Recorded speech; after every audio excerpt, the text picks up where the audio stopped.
Welcome back to another episode. We got Coach here, we got Rambo, we got Mike McCracken here. We're sitting down at one of Albuquerque's historic places. If you're in New Mexico for the first time, it's on Central Washington area, Adams to be specific. But we're at Loyolas restaurant here. We're gonna give it our best effort to eat a bunch of food.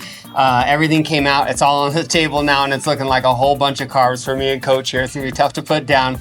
So yeah, it's going to be a fun day. Let's give it a whack and see what happens. Here goes the hurt box coming up for us. This is like 6 plates. They're pretty heavy. Looks like heavy in carbs and fat, like Rambo said. So I just got to go to town. I wish I could down the sopapillas first because they're going to be so heavy to do last. But I think I'm going to need that sweetness at the end. So I'm going to save them for last and just hope we can get the sopapillas down. I'm ready to eat. You ready? Let's do it. All right, let's go. Yeah, I think these videos are super fun. Like I said in the last video over at Twisters, which is kind of cool. I'm a big Breaking Bad fan. I've watched the series, although I've talked to James about it several times about like wanting to sponsor these videos, and I figure if they gain enough weight, they'll need a bigger house, and then I can sell them the house. So Team McCracken Real Estate, give me a call 505-550-6707 when you're ready to buy or sell a house. Awesome looking restaurant. They take very good care of it. So I think I haven't tried the food, but it looks amazing, and the restaurant is very cool.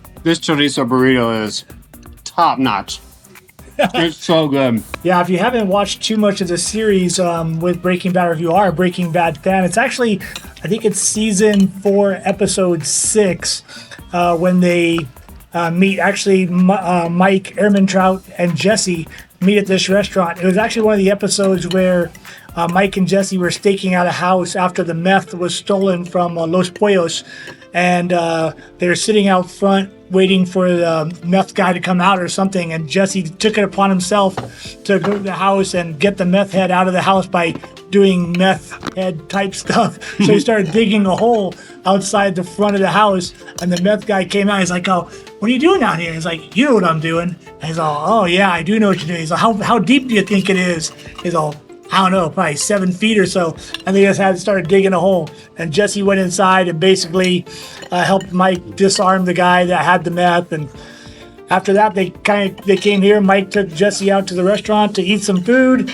And in that episode, Gus ended up meeting them there. And Jesse went outside while Mike and Gus talked. Eventually, Gus went outside and said, Mike said you did good things, that you could really handle yourself. It was actually a turning point for Jesse in the series, because that's where Gus started respecting Jesse for being, more than just a meth head. And Jesse got the respect from Gus that he never got from Walter. And the next episode was like season 5, episode 2.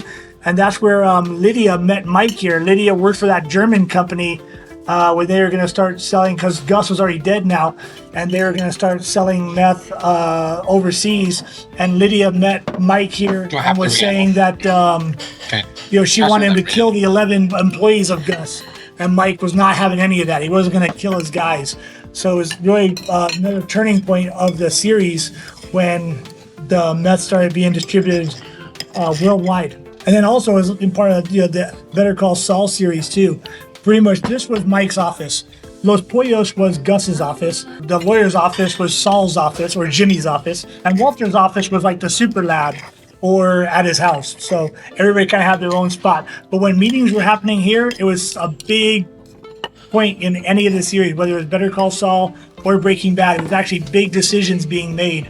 So this was kind of a very, very cool location, very important. Well, this restaurant closes at 1:30. We were just talking to the owner, Sarah, and she was talking about why that happens. She's been operating this business for a long time, and she's built up a very good business, very loyal following. I mean, the parking lot was full when we got here. So yeah, they can close at 1:30. Because of that, they got like 15 minutes to eat. Yeah, I think you got an interview with some people that were here just because this was part of the Breaking Bad series, right? We've talked to a few people. Everything's been really good so far. Yeah. Very impressed. I mean, I got some nitpicks, but overall, I'm just plowing through just because the size portions of what we got. Like I said in some of the other videos, if you ever want to join the challenges, James says he's interested in having other people come join. If you want to come participate, we can get you in here and join the eating challenge and see how you are at it. I haven't not liked anything so far. There you go. My wife's gonna kill me for eating all these beans. Oh my god. Me too. I would participate, but I'm older than these guys, and I don't know if I can take the extra calories. You're I not gotta that be, much older. I gotta be careful. It'd be like giving me. We gotta bring like a CPR machine or something. Dude, I wonder what they season these beans with. I'm usually not the hugest fan That's of just salty. straight beans, but these are really good refried beans. Sopapillas are a New Mexican dish. And it's funny, when you go outside of the state and try and order sopapillas, people are just like, what are you talking about? I live in California and I was always going to Mexican restaurants. I was like, can I have a sopapilla? And they'd be like, what? I don't know. And there is something about the altitude of Albuquerque or New Mexico in general that allows these to puff up the way that they do. And that's why they don't make them anywhere else. Yeah, it's also kind of interesting when you do travel around because if you from New Mexico, green chili is such, or just chili in general, is such a New Mexico thing Awesome one. that like you go somewhere else Okay. and you ask for it, they have no idea what you're talking about. They think you're talking about jalapenos or something like that. But even when I was in Mexico, they had no idea about green chili. The sopapilla is saving me. I'm glad I saved it for the end. One more? I could probably, let's spit that last one. Okay. Cut it out. I'm full, dude. Oh yeah? Me and this guy did the Ring of Fire challenge, and he was talking about how the red chili is spicy here. I'm Bro. just saying it, general. We did it. You did it. You guys did good. Let's start with that chorizo burrito that we started with. Oh man, high ratings for me. I'm like 9 on 10 just because it had a good spice to it. Smothered in red. I like red with my chorizo. And I don't know if you've ever had it before. Pork. It's got to be cooked right. Otherwise, it's not. It's kind of gristly. So what'd you think? I'm going to go a 9.5. That is for sure the best that I've ever had. I'm only leaving 0.5 for just in case I went somewhere that might be better at some point. But I mean, that's one of the best breakfast burritos I've ever had. I will absolutely be back to buy that one again. Top to bottom, the taste, the spice, it was just perfect. It was perfect. We got the combination plate, which had the tamale, the enchilada, the taco. What did you think about that? I thought it was good. The enchilada was pretty basic. It was just the tortilla and some cheese. Tamale was pretty decent. Last but not least. Oh, Oh, I love perfect. dessert. Thank you. Tortillas. Some banana cream pudding. Oh, cool. Not Thank you. banana cream, they're natillas. What is it? Natillas. Natillas. Yeah, it's like What's a that? New Mexican pudding. Yeah. Cheers. Mmm. It's almost like a rice pudding. Mmm. So good. Like a tres leches kind of taste. Mmm. So I'm gonna give that one for sure like a 9.85. Little dessert, sweet cinnamon. I like that. That was a nice little top off from all that kind of a little bit of heavier food, some sweet stuff. So let's I wish get I could have tossed it on the sopapilla. right? That would have been good. I'm the same on the sopapilla. I'm gonna go high rating, probably like 8, 9. I've had better ones, but like not often, and it's been a long time since COVID. Food kind of changed. I feel like quality went down a lot versus back in the day. I felt like it was just better. Did you try the chili relleno? The Rihanna was really good, yeah. I needed, it came a la carte, so we didn't get any chili on it. You saw we had the side. I put a lot of red chili on there. Obviously, it's a green chili pepper, so I didn't add the green chili to it. But yeah, it was nice stuffed. It had some cheese in there and some stuffing, and stuffing was light. The breading was light on there. It was fluffy. Maybe could have used a little more flavor, so I'd give that one a 7.5. Okay, so I'm gonna go. That's not bad. I actually really enjoyed it. The batter is the big ingredient I think that makes a good chili relleno, and it was thick. The relleno, I could really taste the chili in there. It was a little heavy on cheese, but I also put green chili on mine to just kind of mesh it up a little bit, and I like the green chili here.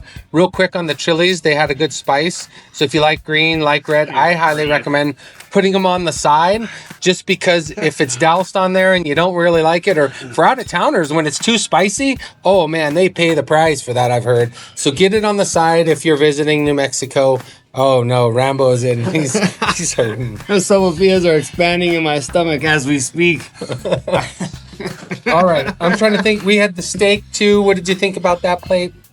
The steak was okay, just a pretty thin cut piece of steak. I think it was 8 ounces or something like that, so nothing crazy big or thick. But I mean, it was cooked nicely. I don't think they really seasoned it. I think they kind of wanted you to put the kind of take it hand in hand with the enchiladas that it gets served with. So I got it with the red and the green chili, and then just kind of ate a bite with that, and it was a pretty nice combo together. Yeah, that was actually my least favorite. If I'm gonna get steak, I'm going to a steak restaurant. I'm generally not gonna order steak and eggs at breakfast place. You also had pozole, and you had the taco also. Okay, so let's talk about taco. Pretty basic to me. Basic New Mexican taco. Nothing to scream about, but I will say Joy, our server, told us this is one of the best pozoles you're gonna eat, and I gotta say it was pretty damn good to me. So the hominy is the big key with pozole, that it's cooked correctly, it's not underdone. I really enjoyed it. I was already kind of full, and it was easy to get down for me. How about you?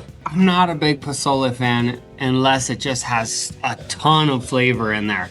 Hominy to me just kind of, that's the main ingredient in pozole, but always just tastes bland and kind of, I don't know, it's like eating corn. It was better than average for sure for me. I didn't think it was amazing, but I also wasn't like, oh gosh, sometimes I ate pozole and I'm like, this literally just tastes like I'm eating corn and water. Yeah, I give it a 7.5. It was mid. It was good as far as pozole goes, but maybe it's just me. I'm not a huge pozole fan. She did try and sell us on the menudo here. A lot of people like the menudo, and I'm just not a menudo guy. So if you've never had pozole or been in Albuquerque before, the difference between pozole and menudo is tripe, which is the stomach cow linings. Not a fan. Looks like honeycombs. Really chewy. I don't like menudo, but the only thing about that pozole, which it could have used, which we do, generally it's a Christmas and Thanksgiving kind of thing here, and cilantro on there, maybe a little bit of lime, a little more salt, but for the most part, we were just getting the food down. I wasn't too picky, so anything else you want to talk about from this experience? Mostly just the service. The service here, you can tell it's top notch. It's a nice quality diner. It's not necessarily in the best part of town, but it's just a cute, cozy little spot. Plenty of parking outside, a little pull around. It's a nice open diner with a long hall, and I mean, they're from the time that you walk into the door, they're on it. The wait staff here, they've all been here a long time. They all love this spot. So it's definitely got a lot going for it in terms of the service, the atmosphere, the feel of the diner.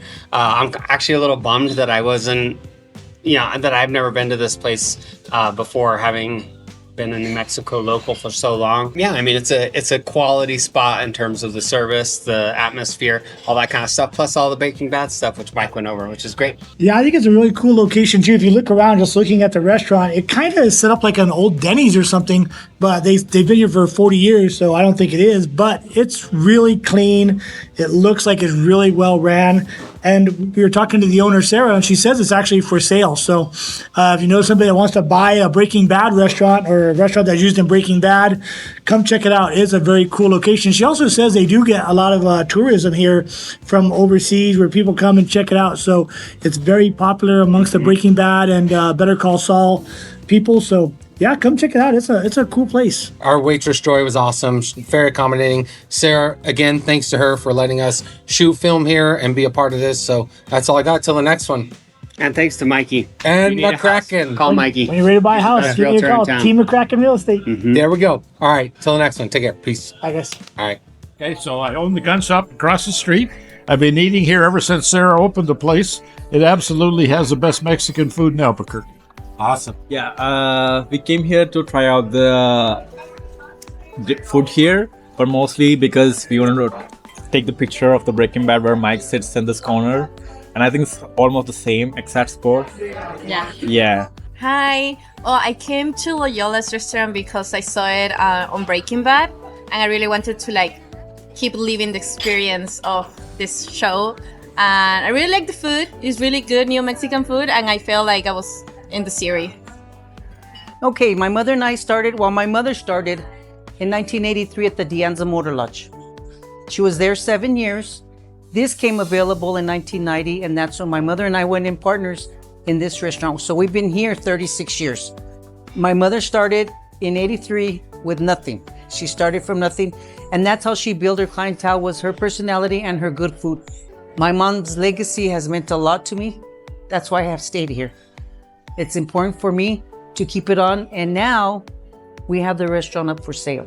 So we'll see how it goes from here until the time is when I retire.